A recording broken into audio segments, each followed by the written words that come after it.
Welcome back to Ignite the Fire, where we dive into messages from Flame Community Church. Yes, welcome back. This week, we are exploring a powerful message from Dan, one of the senior leaders at Flame Community Church. Right. And he really dives into the parable of the prodigal son, but with a twist that might surprise you. You know what struck me right away? What's that? It was how Dan emphasized the importance of recognizing God's love, especially, if you've been feeling a bit spiritually lost. He even compared it to a boat drifting off course, caught in an undercurrent. Oh, wow. I don't know about you, but that image really resonated with me. It definitely paints a vivid picture. Yeah. And it's so easy to feel that way sometimes, right? Totally. Like you're slowly drifting further away from where you're supposed to be. Exactly. But then Dan brought up something really interesting, this idea of spiritual warfare. Oh. It's like he's saying that sometimes those undercurrents aren't just random, Yeah. Like there's an active force trying to pull us away. Yeah. He even brought up the full armor of God from Ephesians chapter 6, verses 10 through 18. Yeah. What do you think he meant by that? Well, it's like he's saying we need to be prepared to protect ourselves from those negative influences that are trying to drag us down. But at the same time, he didn't want us to get bogged down in fear. Right. He balanced it out by reminding us about the incredible power of God's love. Absolutely. In fact, he even quoted Romans chapter 8, verse 31. If God is for us, who can be against us? That verse is so powerful. It's a reminder that even when we feel lost or under attack, we have this, incredible force on our side. So true.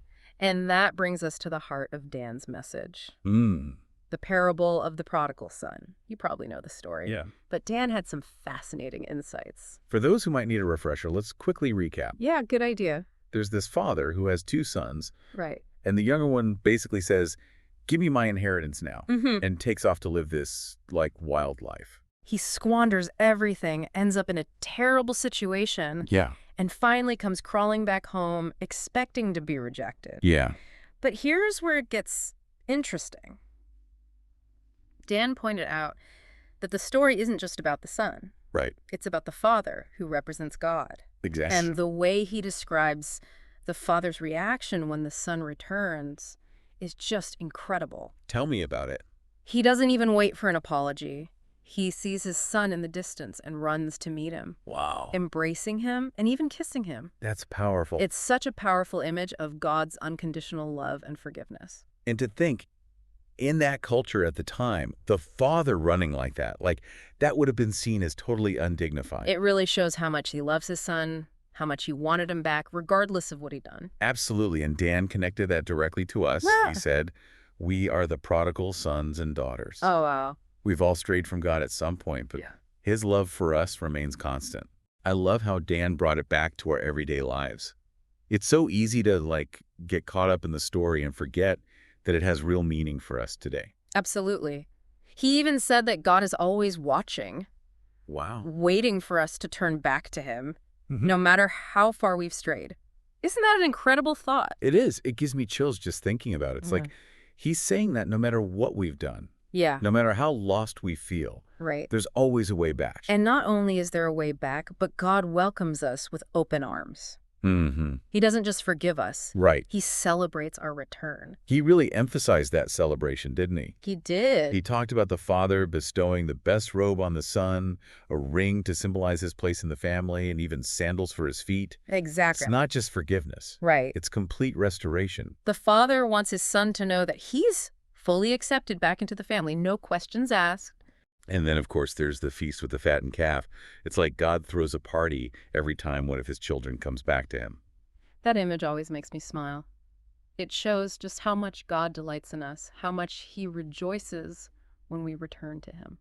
It's beautiful. It is. It's like that prodigal son had hit rock bottom Yeah. and was probably filled with shame and regret, but the father didn't care about any of that. He just saw his son and ran to him. I think that's what makes this parable so powerful. It speaks to that, deep longing we all have Absolutely. to be loved and accepted no matter what we've done. Absolutely. And Dan took it a step further, connecting it back to Jesus. He reminded us that Jesus is the embodiment of God's love. Right. Quoting John chapter 14, verses 7 through 9. Anyone who has seen me has seen the Father. So we're not just talking about some, abstract idea of God's love. We're talking about something tangible, something we can see in the person of Jesus. Exactly. And when Yeah. you look at how Jesus interacted with people, you see that same uh, overwhelming compassion and love Right. that the Father showed his Son. Yeah. Think about all the times Jesus was moved with compassion.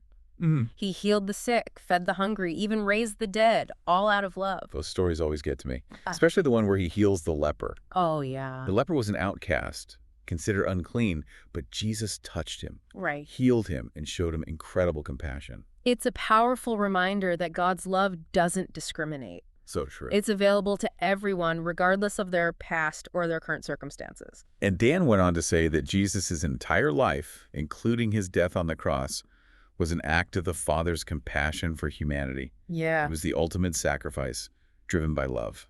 That's heavy stuff to think about. It is. But it also brings a sense of hope and liberation, wouldn't you say? Absolutely. Knowing that we are loved so deeply and unconditionally can change, like everything about how we live our lives. Dan challenged us to reject those negative voices that tell us we're not good enough, not worthy of love. Right. Those are lies, and we need to replace them with the truth of God's word. He reminded us that knowing we are loved empowers us to love others. He even brought up 1 John chapter 4, verse 19, which says, "We love because he first loved us." That verse really gets to the heart of it. We can't truly love others until we've experienced and embraced that overwhelming love that God has for us. It's like we become conduits of that love, sharing it with everyone we encounter. And that's what Dan was ultimately challenging us to do, to become a community of loved people, loving people. I thought that was such a beautiful phrase. Me too. It's simple, but it's so profound. It's about breaking the cycle of hurt and replacing it with compassion and grace. And it all starts with recognizing and accepting that incredible, unconditional love that God has for each and every one of us. This whole idea that we are the prodigal sons and daughters really resonated with me. Yeah. I think we've all had those moments where we've felt lost, disconnected, like we've strayed from where we're supposed to be. But this parable gives us hope. It does. It shows us that no matter how far we've wandered, no matter what we've done, God is always waiting with open arms, ready to welcome us back into his family. And he's not just waiting patiently. He's running towards us, eager to embrace us and celebrate our return. I think that's a message we all need to hear, especially in today's world, where it's so easy to feel lost and alone. Absolutely. So what does all this mean for us? Yeah. How do we apply this parable to our own lives? That's a great question. And I think Dan provided some really practical insights. So Dan, he really challenged us to think about the way we talk to ourselves. Those negative whispers that tell us we're not good enough, not worthy of love. Right. Do we believe those voices? Oh, I know. I struggle with that sometimes. It's so easy to get, stuck in those negative thought patterns, especially when we've messed up, He reminded us that those voices aren't from God. Right. They come from the enemy who wants to keep us isolated and feeling defeated. It's like he's saying we need to be just as aware of the spiritual battle going on in our own minds Exactly. as the one that might be happening around us. Yeah. And the best weapon we have against those lies is the truth of God's word. We need to constantly remind ourselves that we are loved unconditionally and completely, no matter what. He even brought up 1 John chapter 4, verse 19 again. We love because he first loved us. Yeah. It's like he was saying that until we truly grasp the depth of God's love for us, we can't fully love others. That's such a powerful point.